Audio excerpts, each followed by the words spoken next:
Rahim. Today I'm going to discuss with you the topic fiscal policy in an Islamic economy. और इसके अंदर हम सिर्फ ये देखना चाहते हैं कि fiscal policy Islamic economic system के अंदर किस तरह वर्क करती है। ये एक अच्छा एक आर्टिकल है और आज मैं आपके साथ यही आर्टिकल डिस्कस करूंगा। डॉक्टर मितवली ने ये पेपर लिखा और हम जरा इसी को डिस्कस करेंगे कि role of fiscal policy in Islamic economy, कि इस्लामिक इकोनॉमिक्स के अंदर या इस्लामिक इकोनॉमी के अंदर फिस्कल पॉलिसी का क्या किरदार होता है। तो फिस्कल पॉलिसी जो है साफ ज़ाहिर है किसी भी इकोनॉमी के अंदर in general and Islamic economics के अंदर एक अहम रोल प्ले करती है। और जिस तरह कि आपको पता है कि इससे पैरेलल एक और पॉलिसी है जो हमने लास्ट क्लास में डिस्कस की थी, मॉनेटरी पॉलिसी। तो जो मॉनेटरी पॉलिसी का रोल है कि the role of monetary policy will be relatively much more limited in an Islamic economy than in non-Islamic free market economy for at least two reasons. अब उसमें वो दो reason क्या हैं जिसकी वजह से हम कहते हैं कि भी इस्लामिक इकोनॉमी के अंदर जो मॉनेटरी पॉलिसी का रोल है वो बड़ा एक इफेक्टिव और इम्पोर्टेंट रोल बनता है।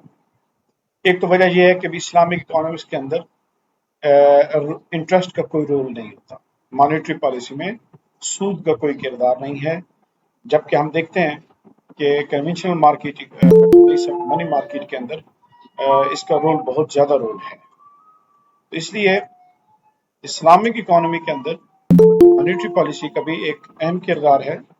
और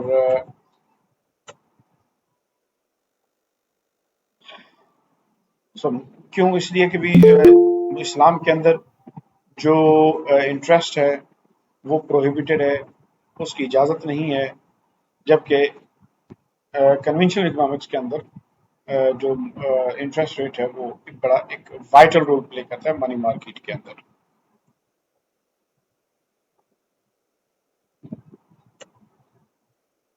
फिर दूसरा ये कि भी इस्लामिक इकोनॉमिक्स के अंदर गैम्बलिंग और स्पेकुलेटरी ट्रांजैक्शंस की इजाज़त नहीं है। और so this applies not only to races, games of cards and other conventional gambling activities, but also many types of speculation and certain forward transactions which take place in non-Islamic economies. तो इस्लाम के अंदर किसी भी चीज़ की इजाज़त नहीं है।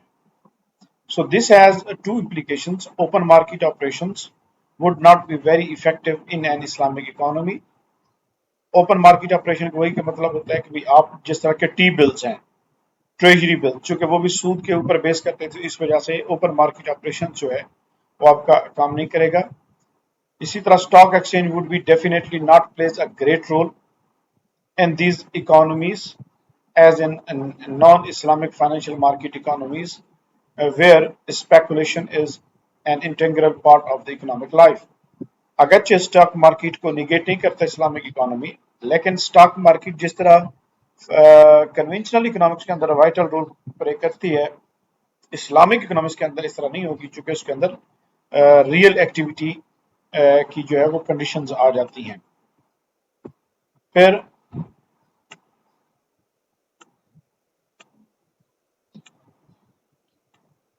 ये है कि भाई there would be no speculative demand for money in Keynesian sense. जिस तरह के लोग स्पेकुलेशन के लिए भी मनी डिमांड करता है, इस्लाम के अंदर वो इजाज़त नहीं होगी। However, the possibility of holding cash to wait for more profitable opportunity is allowed. हाँ, लोग अगर इस वजह से अपने पैसा रखना चाहें कि हम उसको किसी अच्छे मौके पे इन्वेस्ट करना चाहेंगे तो उसकी इजाज़त है। This opportunity demand for money would be subject to the both zakat and dues in idle cash. अगर इस्लामिक इकोनॉमी है तो अगर कोई कैश इस वजह से रखता है कि मैं किसी अच्छे मौके पर इसको इन्वेस्ट करूंगा, तो वो ये भी याद रखे कि वो अगर वो पैसा एक साल गुजर जाएगा तो उसके ऊपर ज़कात लागू होगी। ड्यूज ऑन आइडल कैश, इसका तस्वर हम आगे पढ़ते हैं कि अगर गवर्नमेंट आइडल कैश के ऊपर कोई टैक्स लगा देती है तो वो भी उसके ऊपर लागू होगा टैक्स, अगर कोई पैसे को जो है वो वेटिंग मोड पे रखता है. The absence of Keynesian speculative demand for money and the non-existence of interest imply that the bond market will not apply an important role in Islamic economies. जब आप ये नहीं करते तो साफ ज़ाहिर है, मिसाल के तौर पर ये आपके पास मनी मार्केट है और बॉन्ड मार्केट है, लोनेबल फंड्स की मार्केट है, जिस तरह के हमने प्रीवियस क्लास में डिस्कस किया था. अब वाई एक्सिस के ऊपर इंटरेस्ट रेट होगा तो जैसे जैसे इंटरेस्ट रेट इंक्रीज करेगा तो लोग बॉन्ड को बढ़ाएंगे और मनी डिमांड कम करेंगे.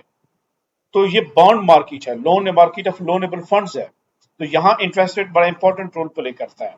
लेकिन इस्लामिक इकोनॉमी के अंदर जहाँ इंटरेस्ट रेट ही सिरे से नहीं होगा तो वहां पर फिर क्या चीज है जो कंट्रोल करेगी, ये हम तब बात करते हैं. हमने कहा था कि दो पॉसिबिलिटीज हैं हमारे पास, या तो हम विद इन बॉक्स सोचें और कैपिटलिज्म इकोनॉमिक्स की तरह कहें कि जिस तरह ये मनी मार्केट वर्क करती है इस्लामिक इकोनॉमी भी इसी तरह वर्क करेगी. तो फिर जब यहाँ पर वाई एक्सेस से हम इंटरेस्ट रेट को रिमूव करेंगे तो फिर हमें यहाँ पर कोई ना कोई अल्टरनेट देना पड़ेगा, हम आज वो भी देखेंगे.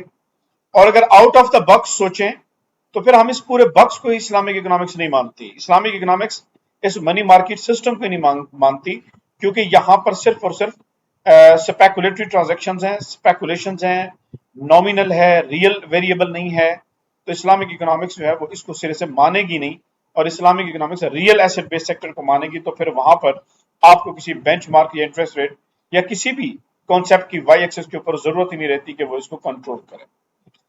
However, if we think in capitalism and conventional economic paradigm, then we have to replace some other concept, and we will see here that economic dues will replace this interest rate here in this y-axis.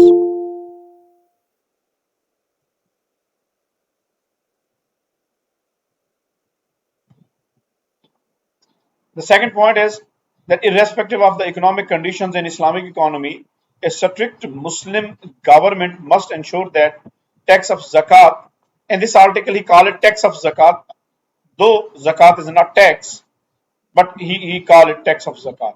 A religious tax is collected from every Muslim whose wealth exceeds a specific minimum value and that proceeds are used for specific purposes. ज़कात वसूल की जाएगी और ज़कात एक खास जगह पर इस्तेमाल होती है, वो 8 जगह हैं जहां पर ज़कात इस्तेमाल होती है.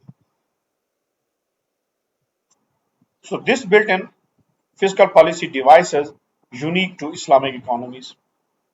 ये जो ज़कात का टूल है ये सिर्फ इस्लामिक इकोनॉमी के साथ खास है और किसी भी निज़ाम के अंदर इसका तसव्वुर नहीं है. However, as we shall see later that the tax of zakah, even though it has important repercussions on the major economic variable, cannot be used in Islamic economies as a discretionary fiscal tool in the same way as other taxes.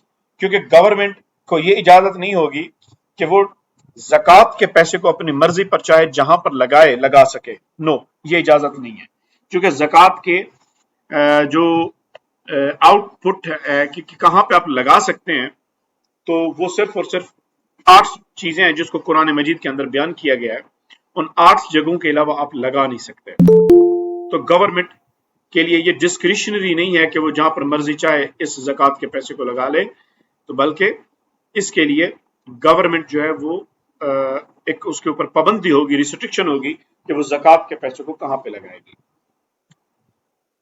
Third point, that there are substantial differences between Islamic and non-Islamic economies in the respect of the role and management of public debt. Since all loans in Islam are interest-free, so much government spending is financed either from proceeding of taxes and dues or on a profit-sharing basis.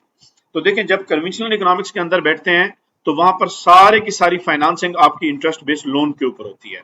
लेकिन जब आप Islamic government की बात करेंगे तो वहां पर ज़कात से भी फाइनेंस हो रही होगी, गवर्नमेंट अपने भी टैक्सेस लगा सकती है, गवर्नमेंट कुछ ड्यूज भी लगा सकती है. तो फिर इस्लामिक गवर्नमेंट या फिर प्रॉफिट शेयरिंग बेसिस मुशारका मुदारबा के थ्रू गवर्नमेंट अर्न करेगी और उसके जरिए वो अपने प्रोजेक्ट्स को फाइनेंस करेगी. तो ये बुनियादी तौर पर 3 डिफरेंसेस हैं इस्लामिक इकोनॉमी और कन्वेंशनल इकोनॉमीज के दरमियान, और ये बताता है कि इस्लामिक इकोनॉमी कैसे वर्क करेगी और फिस्कल पॉलिसी कैसे वर्क करेगी. Let's see that what are the objectives of fiscal policy in Islamic economic system. तो इस्लामिक इकोनॉमिक्स के अंदर ये बात है कि भाई इस्लाम establishes a higher degree of economic equality and democracy through, among other principles and laws, basic principle that wealth should not permitted to circulate amongst the wealth only. मैंने जैसे पहले भी आप लोगों के साथ डिस्कशन की है कि इस्लाम के अंदर जो तकसीम दौलत है, डिस्ट्रीब्यूशन ऑफ वेल्थ का तस्वुर है, उसके बुनियादी ऑब्जेक्टिव ये है कि दौलत चंद हाथों के अंदर सर्कुलेट ना करे बल्कि पूरी इकोनॉमी में सर्कुलेट करे. ये कुरान मजीद के अंदर तक ये बात वाज़ेह हुई है. तो बेसिक ऑब्जेक्टिव जो है फिस्कल पॉलिसी का इस्लामिक इकोनॉमी के अंदर वो यही है. So this makes it imperative that economic system should be such as to provide for all able members of the society a fair measure of equality of opportunity for securing a decent livelihood, thereby sharing honorably in the national wealth through honest labor and sincere achievement. The disabled secure their basic needs honorably through religious tax of zakat and other dues imposed on well-to-do members of the society. अब साफ है society के अंदर गरीब भी हैं, अमीर भी हैं. जब आप फिस्कल पॉलिसी बनाते हैं तो आपने गरीबों के लिए भी बनाना है, अपने अमीरों के लिए भी बनाना है.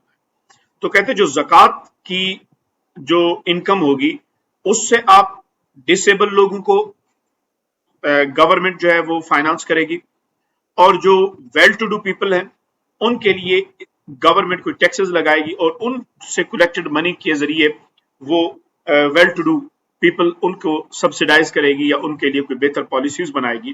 तो इस तरह इस्लामिक इकोनॉमी के अंदर पूरी की पूरी सोसाइटी के लिए बेहतर से बेहतर पॉलिसी बन सकती है. The economic implications of tax of zakat will be discussed in this next section. ठीक है, हम इसको आगे देखेंगे. Number second, since Islam prohibits the payment of interest on any type of loan, it follows that an Islamic economy would not be able to manipulate the rate of interest in order to achieve equilibrium in the money market. जैसे हमने पहले बात की कि हम interest rate का सहारा नहीं लेंगे मनी मार्केट को इक्विलिब्रियम में लाने के लिए. Hence the Islamic authorities must find an alternative tool to achieve this equilibrium. अब बात आती है कि भाई आप अगर इंटरेस्ट रेट को यहाँ रिमूव करेंगे तो आप कौन से रेट को यहाँ पे रखेंगे ताकि ये मार्केट इक्विलिब्रियम में आए, कि जहां मनी डिमांड मनी सप्लाई को इंटरसेक्ट करे. ये बात जब हम करते हैं तो इस बुनियादी तौर पर हम मार्केट को ये डिटरमिन कर रहे होते हैं कि भी हम कैपिटलिज्म स्ट्रक्चर के अंदर देखेंगे. जो कैपिटलिज्म स्ट्रक्चर हमसे बात करेगा हम उसी कैपिटलिज्म स्ट्रक्चर के जरिए हम इसकी डिस्कशन करेंगे. तो जब हम कैपिटल स्ट्रक्चर के पैराडाइम में बात करेंगे तो हमें किसी ना किसी बेंचमार्क की जरूरत पड़ेगी. ओके, सो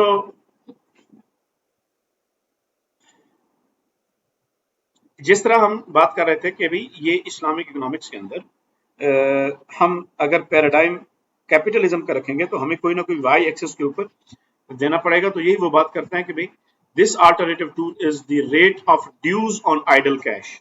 तो एक नया तस्वुर देते हैं कि आप फिर गवर्नमेंट कोई आइडल कैश के ऊपर ड्यूज रख देगी. भाई आपके पास पैसा है तो या तो आप अपने पास रखो या उसे इन्वेस्ट करो. आप सूदी कर्जा नहीं दे सकते. कर्जा देना है तो कर्जे हासन दो और नेकी की उम्मीद रखो, और अगर आपने मुनाफा कमाना है तो इन्वेस्ट करो. और अगर आप अपॉर्चुनिटी की तलाश में हैं और पैसे को अपने पास आइडल मनी के तौर पे रखना चाहते हैं तो गवर्नमेंट कोई टैक्स लगा सकती है आइडल मनी के ऊपर और आपको वो ड्यूज पे करने पड़ेंगे. तो आइडल मनी के ऊपर अगर कोई मनी डिमांड करेगा और मनी अपने पास रखेगा तो कहते हैं यहाँ पे ड्यूज आ जाएंगे इंटरेस्ट की जगह पर जो गवर्नमेंट अप्लाई करेगी, और उस ड्यूज के जरिए मनी मार्केट को कंट्रोल किया जाएगा. हम इसको आगे चल के देखते हैं. Number 3 that an Islamic economy objective जो है फिस्कल पॉलिसी का, an Islamic economy would be committed to assist their other less developed Islamic economies and to spread the message and teachings of Islam as widely as possible. देखें, अगर government of Pakistan या किसी भी मुस्लिम government के पास resources बहुत ज्यादा हो जाते हैं और वो अपनी वेलफेयर भी, उनकी इकोनॉमी वेलफेयर हो जाती है। अब उनके पास पैसा फिर भी बहुत है, तो अब गवर्नमेंट, मुस्लिम गवर्नमेंट के ऊपर लाजिम होगा कि अपनी नेबरिंग कंट्रीज के अंदर जहां पर कोई पॉवर्टी है, उनकी तरफ उन वसाइल को ले जाए और उनकी मदद करे, ताकि फिर वो भी प्रॉस्पर हो। यानी वसाइल को आप अपने लिए आइडल नहीं रख सकते, रिसोर्सेज को, कि वो जाय होते रहे लेकिन किसी और इंसान को उसका फायदा ना हो। तो ये तीन ऑब्जेक्टिव्स हैं फिस्कल पॉलिसी के इस्लामिक इकोनॉमिक पैराडाइम के अंदर। So major of the fiscal policy in an Islamic economy, the tax of zakat. अब यहां पर जरा आप देखिए कि जो टैक्स ऑफ ज़कात है वो क्या करेगा। The tax of zakat is a religious tax. It must be collected by Muslim authorities at all times, whatever the economic situations may be.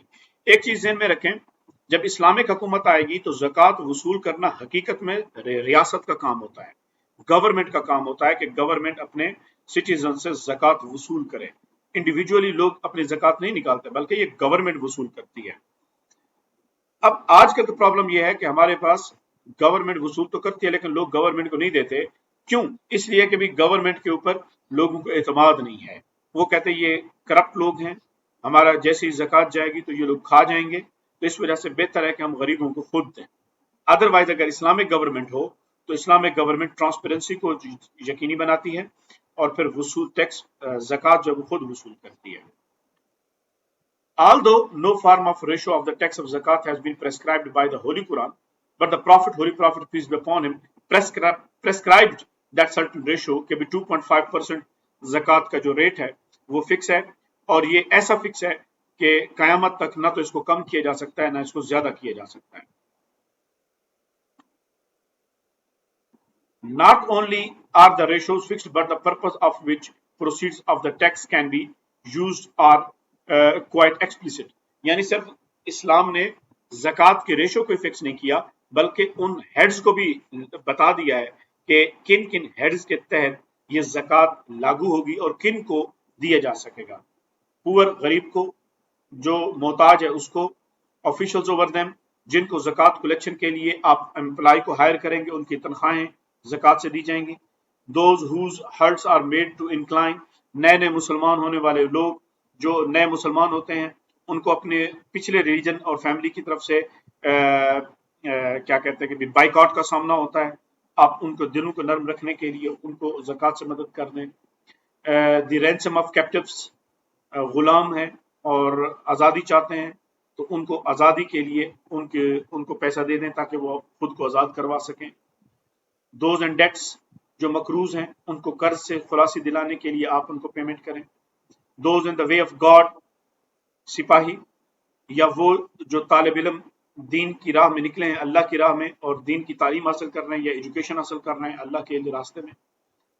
The way फारर, वो लोग जो रास्ते जो है वो भटक जाते हैं और या रास्ते में जेब कट जाती है, वेल्दी पीपल होते हैं लेकिन उनके पास किराए के लिए पैसे नहीं होते, तो उनको। तो ये है बुनियादी तौर पर 8 हेड्स जिनको कुरान मजीद ने स्पेसिफाई कर दिया कि आप ज़कात का पैसा सिर्फ इनको दे सकते हैं, इनके अलावा आप ज़कात का पैसा कहीं नहीं दे सकते। तो बहरहाल ये पोर्शन है ज़कात का। निसाब क्या बनाया गया कि 21 आउंसेस जो है वो गोल्ड के लिए है, और in the case of gold, और 3 आउंसेस जो है वो सिल्वर के लिए है। तो ये बुनियादी तौर पर निसाब बनाया गया। अगर हम अपनी जुबान में बात करें, 7.5 तोले सोना और 52.5 तोले चांदी, ये निसाब है। जिसके पास 52.5 तोले चांदी जितना पैसा होगा तो वो उसके ऊपर साल भी गुजर जाए तो आप उसके ऊपर 2.5% के हिसाब से ज़कात देंगे। तो ये ज़कात के रूल्स एंड रेगुलेशंस हैं। अब जरा हम आते हैं कि